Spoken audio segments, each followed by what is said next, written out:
Salut à tous, j'espère que vous allez bien. Aujourd'hui on se retrouve dans une nouvelle vidéo make-up. Là ça se voit, je suis pas maquillée. Je suis désolée pour l'absence que j'ai eue, s'il y en a certains qui l'ont remarqué. J'ai pas eu le temps de filmer, c'est tout. J'ai pas d'excuses, hein. Juste j'ai pas eu le temps. Donc j'ai quelques petites nouveautés que j'avais achetées il y a pas très longtemps. Donc c'est pour ça que j'ai envie de faire un petit make-up avec. Pour vous les présenter, donc j'ai surtout en nouveauté, j'ai le fond de teint Airbrush Flawless de chez Charlotte Tilbury. Celui-ci. Il est un poil trop clair pour moi, parce que là je suis un peu beaucoup de soleil, je suis un petit peu bronzée quand même. Du coup il a un poil trop foncé, mais la teinte au-dessus était trop claire, pardon, mais la teinte juste au-dessus était trop foncée. Du coup je préfère trop clair et réchauffer mon teint que trop foncé. J'avais pris aussi la poudre Huda Beauty en teinte Sugar Cookie, la translucide quoi, la transparente. Et j'ai aussi le Brow Freeze de chez Anastasia Beverly Hills. On va voir toutes les traces de doigts. Alors ça, je galère à l'utiliser de ouf. C'est hyper dur de fixer ses sourcils là comme Marion Caméléon a fait, c'est trop beau, mais c'est hyper dur. Donc on verra bien. J'ai déjà nettoyé mon visage, ma crème de jour, voilà. J'ai mon beauty blender, enfin c'est pas un beauty blender mais mon éponge qui est humidifiée. Et du coup je commence par le fond de teint. Il est en teinte du coup 3 neutres. Ouais, là ça se voit surtout à la caméra qu'il est clair. Mais ils sont bons. Alors par contre ce que je reproche à ce fond de teint, genre ça le faisait pas autant avec mes autres fonds de teint, c'est qu'il marque beaucoup. J'en vois toutes les traces de mon éponge alors que avec mes autres fonds de teint ça fait pas ça. La couvrance je dirais moyenne. Après c'est modulable je pense.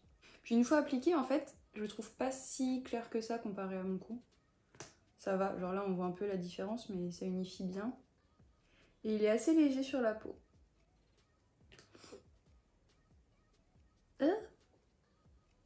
Hop, on va faire comme ça et puis on va le remettre. Avec les ongles c'est chiant.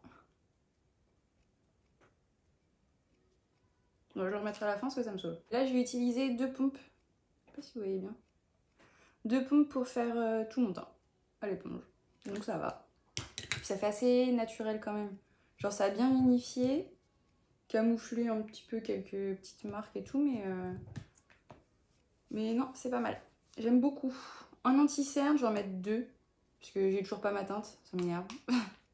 Donc j'ai celui de chez Max More en teinte, enfin de chez Action. Le 110 Oni, hop, je suis nulle. Voilà. Et le C0.5 de chez Makeup Revolution, le Conceal and Define Infinite, qui lui est trop blanc. Donc, trop foncé. Et trop blanc, rose en plus. Mais c'est pas grave. Normalement, j'arrive à m'en sortir. Je prends le côté un peu plus propre de mon éponge. Et en fait, en se mélangeant, je trouve que ça va. Limite, je vais en rajouter un tout petit point.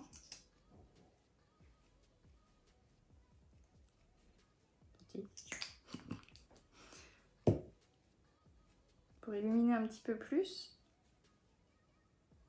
Et je vais réutiliser le stick, le bronzer stick de chez Shein, le Chez Glam. Bon, il est tout taché à cause de mes mains pleines de fond de teint quand je l'utilise. Côté pinceau, côté bronzer.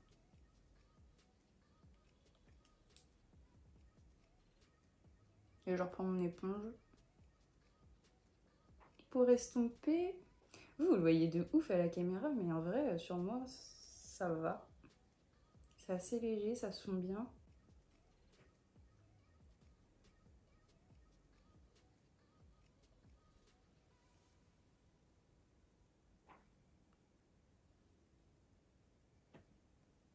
Je vais en mettre du coup au niveau de ma mâchoire, comme je fais avec mon bronzer poudre habituellement. Sur mon front et j'estompe. Mais là, j'en mets pas beaucoup parce que j'ai un petit front, je trouve. Sur les bords du nez. Et avant de poudrer, on va passer au blush. J'ai un blush crème de chez Rimmel, le Royal Blush. Il est assez joli. Je vais prendre une autre éponge qui est propre aussi. Elle est moins humide par contre. C'est pas grave. Ah, yes. Je vais prendre le bout parce que je vais réutiliser la pointe après. Ça va être peut-être assez intense, mais vu que je vais repoudrer après par-dessus, ça va enlever un petit peu de couleur. Je le mets pas souvent ce blush parce que justement c'est de la crème et j'ai pas trop l'habitude d'en mettre, mais il est joli. Une petite pointe sur le bout du nez pour un effet soleil. Ça ressort de ouf. Et là je vais juste préparer ma poudre, l'ouvrir. Donc de chez Huda Beauty, la Sugar Cookie. Je pense que je vais finir par enlever le tamis, c'est comme ça qu'on appelle ça là. C'est trop chiant pour prendre la poudre. Hop. Je retends, ça bouge hyper rapidement dans mes petits plis. Je presse la poudre avec mon Beauty Blender. Et je l'applique sous l'œil. Ensuite, avec un pinceau poudre, j'enlève l'excédent. Parce que ça assèche un petit peu. Hein. Moi, ça marque quand même mes plis. Ça lisse pas. Mais bon, comme ça, on savait. Et maintenant, avec mon pinceau, je viens poudrer tout le reste de mon visage. Ensuite, je vais repasser à mon bronzer poudre. Je prends toujours le même pinceau biseauté de chez Nocibé. Ma palette Révolution Roxy. Et je vais mélanger ces deux teintes-là. Les deux plus claires. Je vais en appliquer légèrement et revenir flotter ici. Et avec ce qui reste sur le pinceau, je fais juste vite fait le haut du front et mon nez. On va passer à l'highlighter. La palette Shiglam Peachy de chez Shiglam. Et avec mon pinceau highlighter de chez Nocibé, je vais prendre le blanc et le rose. Petit mélange des deux. C'est très pigmenté.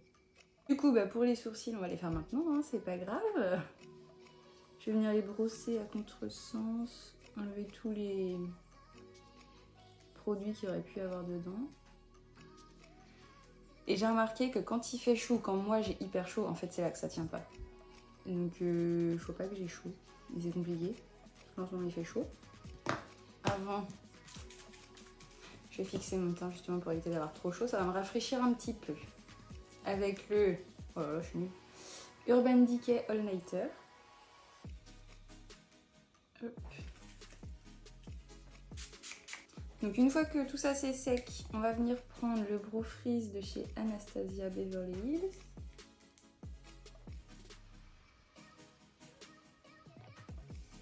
Un goupillon. On va prélever de la matière dedans. Et en plus ce produit j'ai vraiment envie qu'il fonctionne. Il coûte 25 ou 26 €. Je veux que ça marche. C'est pas grave si ça le fait pas, mais bon. Je me dis que c'est peut-être mes sourcils, ils sont trop raides. Faudrait peut-être que je fasse un brow lift pour les aider. Permanente à sourcils quoi. Donc je les brosse avec du produit dans le bas, vers le bas, pour qu'il y en ait vraiment de tous les côtés. Et après, toujours avec du produit, hop, je vais les relever. Essayer de les plaquer en même temps. Et moi c'est là qui tiennent pas. Surtout ce sourcil là. J'espère que vous voyez bien ce que je fais. Donc une fois que j'ai fait ça, moi j'ai pas de spatule pour appuyer, mais j'ai cette pince que j'avais eue avec le liner Forever Liss, le liner transparent où on colle n'importe quel fossile. Et de l'autre côté il y a ça, un petit peigne plat. Du coup j'ai juste appuyé, pas avec le peigne, hein, vraiment à plat contre mon sourcil. Et après ça faut laisser sécher, donc faut pas bouger le sourcil pendant que ça sèche. C'est hyper dur. Bah là vous voyez, quand je parle ça bouge. Bon voilà, bon, ils ont pas tout à fait la même forme parce que j'arrive pas à les couper. Pareil, parce que comme mes sourcils ils tiennent pas, mes poils, j'arrive pas à couper les notes. C'est un calvaire ce truc. Mais le résultat est pas mal quand on est maquillée et tout. Genre, j'ai envie d'avoir le même résultat que Mariam Camélé. Bon, maintenant, je me tais. J'attends que ça sèche. Et si je vois que ça se décolle, en fait, je replaque avec ça. C'est très long à sécher. Je pensais pas quand je l'ai acheté. Bon, ça me saoule. Je vais prendre ma pommade Anastasia Beverly Hills. Celle-ci en teinte Ebony. Je vais en prélever un petit peu et je vais en mettre sur le dos de ma main pour chauffer un petit peu la matière. Parce que là, le problème, c'est que si je fais avec un crayon, ça déplace tout. Tout ce que je viens de galérer à faire. Et en plus, c'est pas sec. Enfin, pas tout à fait. Donc, ça va encore plus bouger si je fais avec un crayon. Là, ce que je fais, c'est que vraiment, sur ma main, j'affine vraiment les deux côtés du pinceau pour essayer d'avoir quelque chose de très net, très précis. Ok, faut pas se planter.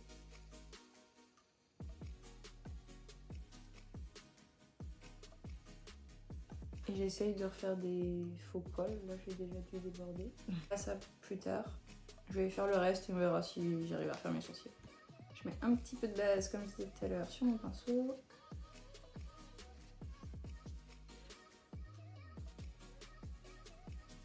Bon voilà, ça m'énerve, les sourcils ne tiennent pas.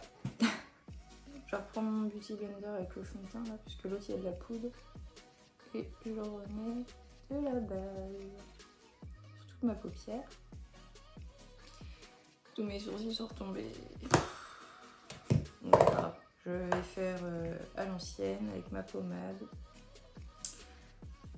On va dire que c'est bon pour aujourd'hui, ça m'a saoulée. Bon, aujourd'hui, je vais utiliser la palette de chez Nocibé, la Palm Spring. Je sais pas si elle est dispo encore. Mais après, vous pouvez faire avec des couleurs qui ressemblent. En gros, elle est comme ça. Elle est très belle couleur. Je vais commencer avec un pinceau un peu assez flou avec la teinte Thunder, qui est le beige juste ici. Qui est un peu trop foncé pour moi, je pense, mais c'est pas grave. Et je vais le mettre vraiment sous mon sourcil. Et je vais prendre un pinceau, un petit pinceau boule, comme ça, mais qui va être, enfin, je vais réussir à estomper avec un peu. Et je vais prendre la teinte Tan, qui est ce marron assez chaud. Et je vais vraiment l'appliquer dans mon creux de paupière. Et je tapote. Je vais pas trop fermer ici, là, pour l'instant. Et je reviens bien dans le coin interne. Regardez bien assez régulièrement quand vous ouvrez les yeux ce que ça fait. Moi, je sais que j'ai la paupière qui tombe vachement. Et là, je vais commencer à estomper légèrement. Parce que j'ai pas beaucoup de place pour mettre ma teinte d'après. Maintenant, je vais prendre un pinceau estompeur comme celui-là. Et je vais prendre la teinte Hit qui est juste ici. C'est un orange. Un orange marronné du coup. L'autre c'était un marron orangé, là c'est un orange marronné. On va dire ça. J'en prends légèrement. Et j'ai essayé de l'appliquer vraiment sur l'entre-deux. Et vu qu'il y a le beige en dessous, ça se fond assez facilement. Je vais prendre un pinceau de chez Nocibé estompeur et un peu biseauté. Et je vais prendre la teinte Darker ici. C'est la teinte la plus foncée de la palette. Et on va l'appliquer en oblique ici.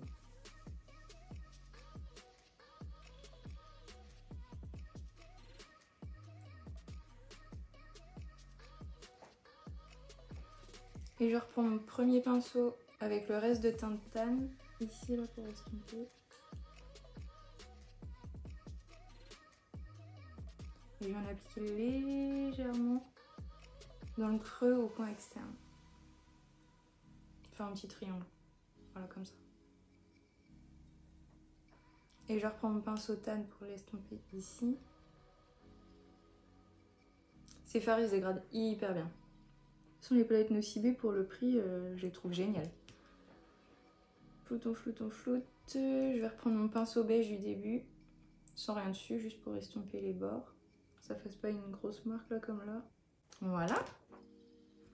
Et ensuite, je vais reprendre mon pinceau pour la base avec de la base. Donc le même que tout à l'heure, un peu biseauté. Je sais pas si c'est bien, mais... Mon pinceau que je prends d'habitude, il est à laver. Donc c'est pas grave. On fait avec ce qu'on a. J'en mets une petite goutte. Et on va faire un semi-cut crease juste ici. Voilà. Je ferai l'autre œil après parce que ça va me saouler sinon vite fait. J'ai pas beaucoup de pinceaux plat. J'ai beaucoup de pinceaux estompeurs. Hop. Et je vais prendre un comme ça. Et alors là j'hésite entre le vert et le bleu.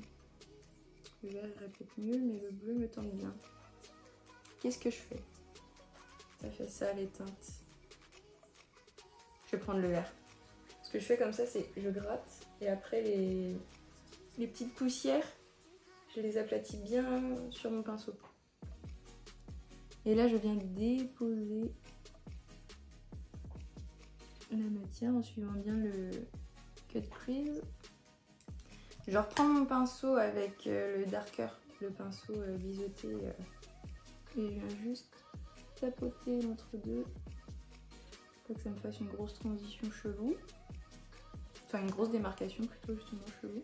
Je fais une belle transition. Ça paraît pas trop mal. Voilà pour les deux yeux. On s'est pas du tout occupé du ras de cils pour l'instant, donc c'est ce qu'on va faire maintenant. Je recommence avec la teinte Tan, je garde le même pinceau. Je reprends mon pinceau et ma teinte Hit, le orange un peu. Je vais mettre un petit peu de darker quand même. Mais vraiment juste en coin externe. Je prends mon crayon noir ou mon crayon vert? J'ai un crayon vert. C'est pas le même vert qu'ici, mais bon, on va essayer, au pire j'enlèverai. Ou je repasserai avec le noir par-dessus. Moi je vais laisser vert comme ça, c'est bien. Là il y a une espèce de petite gomme pour estomper. En fait c'est vraiment pour de passer entre les cils pour, du bas pour éviter que ça fasse des petits trous blancs de peau. Et ça c'est un crayon que j'ai acheté chez Nose, 75 centimes. Mais si vous voulez voir la marque, oups, c'est ça. Et il est bien celui-là. Le noir je vais quand même en mettre en ras de cils supérieur. Et lui, c'est un de chez Nocibe, le Intense Kohl Pencil. Voilà. J'ai pas envie de faire de liner aujourd'hui, parce que j'ai pas envie de foirer mon maquillage. Donc, pas de liner pour aujourd'hui. Je vais recourber mes cils. Je vais mettre le Sensationnel, je crois. Ouais, le cil Sensationnel de chez Maybelline. Voluptuous Richest Pack. Il est très bien celui-là. Et donc là, ce que je fais par contre, c'est que je prends mon miroir. Je le mets de sorte à ce que je regarde en bas. Pour pas tacher ma... Enfin, éviter de tacher ma paupière. Parce que même en faisant ça, je suis capable de la tacher. Et voilà, je sais pas si vous voyez vraiment la... Ah si, on voit la diff. Il fait vraiment effet fossile en fait ce mascara, c'est incroyable. Là je mets juste sur les cils du bas mais genre j'allonge pas, je mets juste du noir. Pour les yeux, on a fini ici. Maintenant il faut passer aux lèvres. Soit je pars sur du orange-orange. Je vais regarder ce que ça fait. Je vais partir sur du orange-orange, ça va changer. Le rouge à lèvres c'est un liquide suède de chez NYX. Et c'est le Orange Country. Oups. Je sais pas si vous allez voir. Voilà. Donc, je vais le laisser sécher. Et après, je vais mettre le Gloss Bomb de chez... Non, c'est ça? Ouais, de chez Fenty Beauty. Ça va bien avec parce qu'il est légèrement marronné. Ils sont bons. Et voilà! Le look final. J'espère que ce look vous aura plu. N'hésitez pas à liker la vidéo, la partager, la commenter, ça me ferait vraiment extrêmement plaisir. Et surtout, n'hésitez pas à vous abonner à ma chaîne et à activer la petite cloche si vous voulez pour voir quand est-ce que je sors une prochaine vidéo. C'est pas régulier, mais j'essaye de toujours mettre à 17h30. C'est un point fixe déjà, pas de jour fixe. 17h30 si j'arrive à en mettre une par semaine, ce que j'aimerais réussir à fond. Donc comme on dit, là c'est le début de c'est la rentrée. Un petit peu dépassé, mais c'est la rentrée, on va dire. Moi, je reprends bientôt à bosser. J'étais en vacances, là. Donc je vais essayer de me reprendre un rythme de vidéo, parce que j'aime trop ça, c'est trop cool. Mais ça prend du temps, mine de rien. Donc voilà, on se dit à bientôt dans une prochaine vidéo. Bye!